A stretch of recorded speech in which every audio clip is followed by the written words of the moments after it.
Deathworlders' patience ran out. No treaties, no warnings, only war. The Galactic Council had underestimated humanity. Again.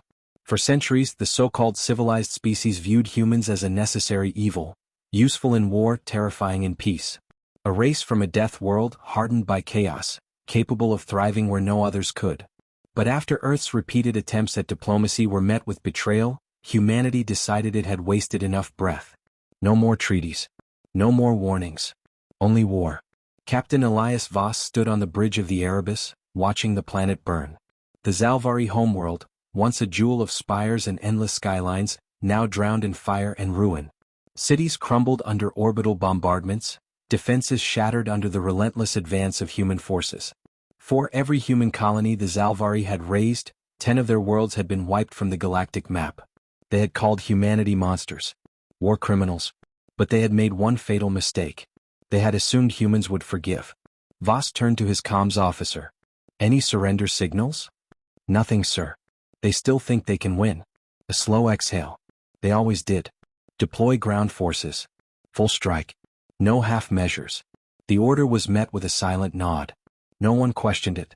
The time for restraint had passed. On the surface, Zalvari warriors fought like cornered animals. Their reptilian bodies, once symbols of dominance, now trembled as they fired wildly at advancing human soldiers. But it wasn't enough. It never was. Private Adrian Kessler moved through the rubble, pulse rifle hot in her hands. A Zalvari officer lunged at her, plasma blade flashing. She sidestepped, fired once and watched it collapse. The war had turned even rookies into seasoned killers. Through her helmet's visor, she saw Zalvari civilians cowering in the ruins, eyes wide with fear. For a moment, something inside her hesitated. But she knew the truth. The Zalvari had shown no mercy when they slaughtered human families on Vega 4. When they bombed Europa Station. She switched comms. Command, we've secured the sector. Copy that, Kessler, came Voss's voice. Move to the next objective. No delays. Kessler clenched her jaw. The Council had begged for humanity's patience. That patience was gone. Above the planet, the Galactic Council watched in horror. They had seen many wars, but never one like this. Humanity did not fight for conquest. They fought for finality. Ambassador Telvar, a senior council member, turned to his human counterpart, Ambassador Dreyfus. His voice trembled. This is annihilation. Dreyfus didn't flinch. No. This is consequence.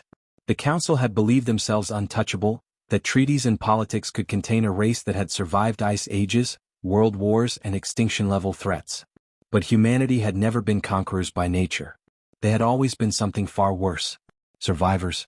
And now, survival meant removing the threat, permanently. The war didn't last much longer. The Zalvari surrendered within days. Their empire fell within weeks. The Galactic Council, once dismissive of the upstart Deathworlders, now walked on eggshells around humanity. Voss stood aboard the Erebus, staring at the fractured remains of the Zalvari fleet. Message from the Council, sir, the comms officer said. They want to negotiate. Voss gave a cold smile. They had their chance. Humanity had spoken. And the galaxy would never forget.